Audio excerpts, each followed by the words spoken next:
Hello, my name is Derek. I'm going to be your student nurse today. Can I get your name and date of birth? All right. So today we're going to be doing nasopharyngeal suctioning. So first thing we're going to do is obviously do hand hygiene.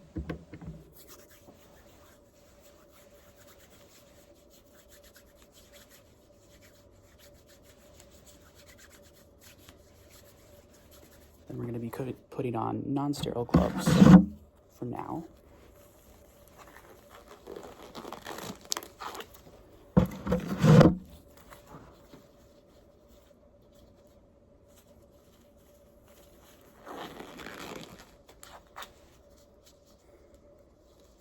And then for the start of suctioning, we're going to want to do a vital signs assessment.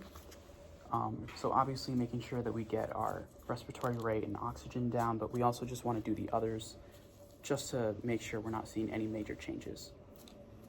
And then after we do that, we do a short respiratory assessment. We're going to want to make sure we listen to all 14 spots.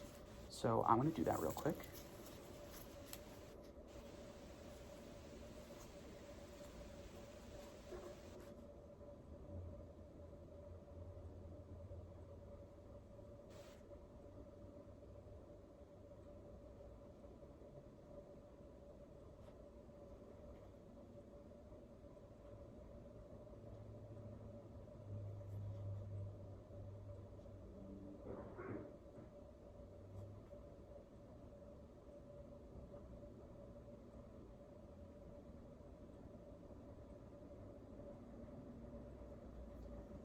And we're gonna lift them up so we can get the back.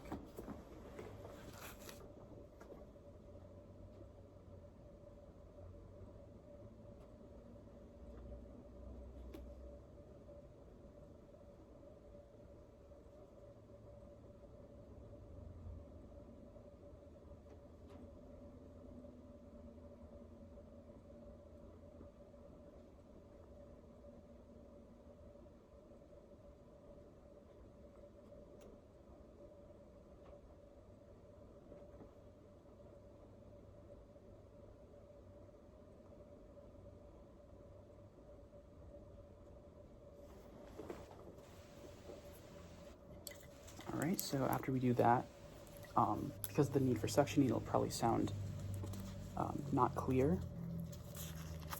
So after we do that, we're gonna take off our non-sterile gloves and we're gonna put on sterile gloves because this is a sterile procedure. I'm gonna do hand hygiene before that.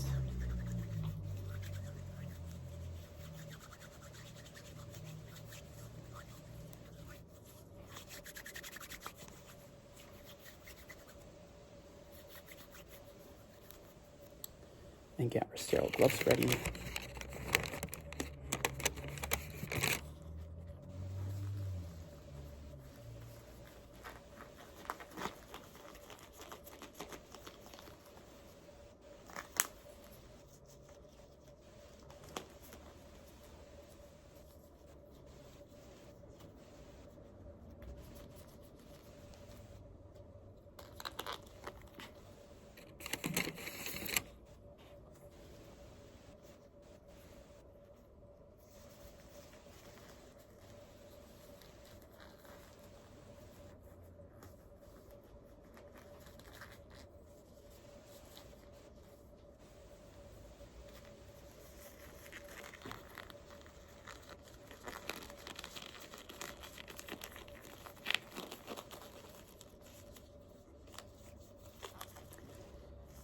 All right, and now we're gonna get the suction ready.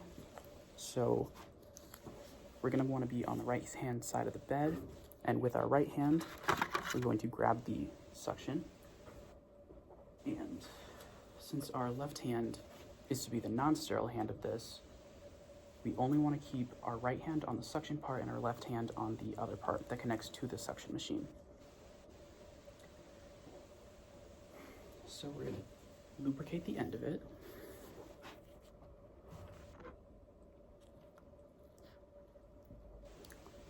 And then we're going to want to turn on the suction machine.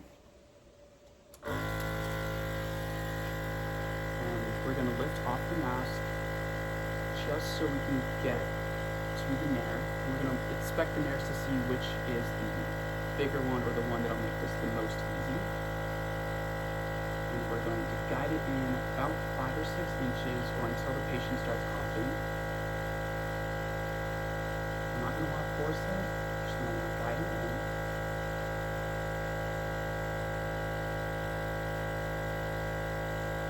Alright, and then as we take it out, we're going to intermittently apply suction and try to twist.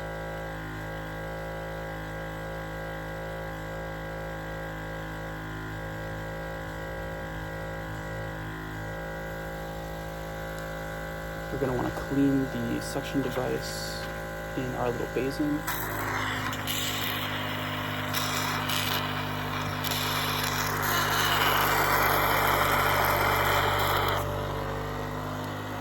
And then we're going to go in again, same process. 5 to 6 inches in. And then twist it and intermittently put the suction.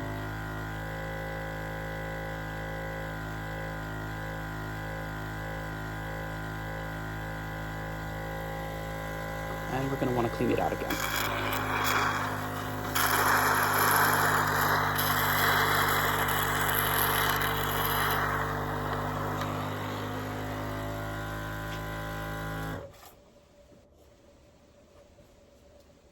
And then we're going to want to put the mask back down and disconnect the suction.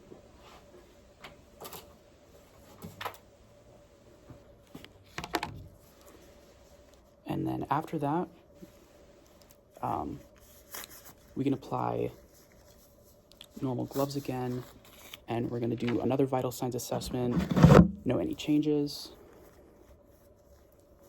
and then we're going to want to do another respiratory assessment. The lungs should sound a lot clearer after the procedure, and we just want to make note of the differences that we hear and if they were what we expected or not in our documentation. So make sure we listen to all 14 spots, 6 on the front and 8 on the back.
All right, and then if the procedure went well, the lung should have sounded a lot clearer.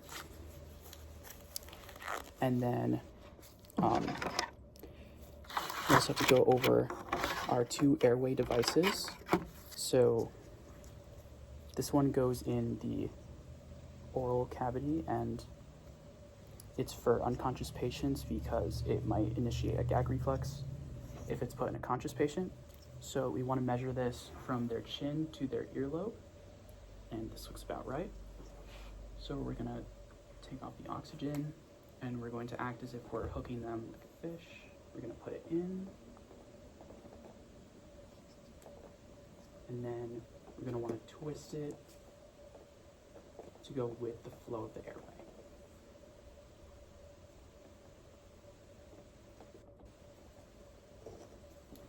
Taking it out, we just want to do the opposite of that. So this one is for the nasal, and we're going to want to lubricate this one. This one's for conscious patients because it's a bit more comfortable. And we're going to want to measure from the nose to the ear lobe. And we're going to do the same thing. We're going to hook them and then flip it in the nostril and into place. And then taking it out, once again, it's the opposite. Put that mask back on.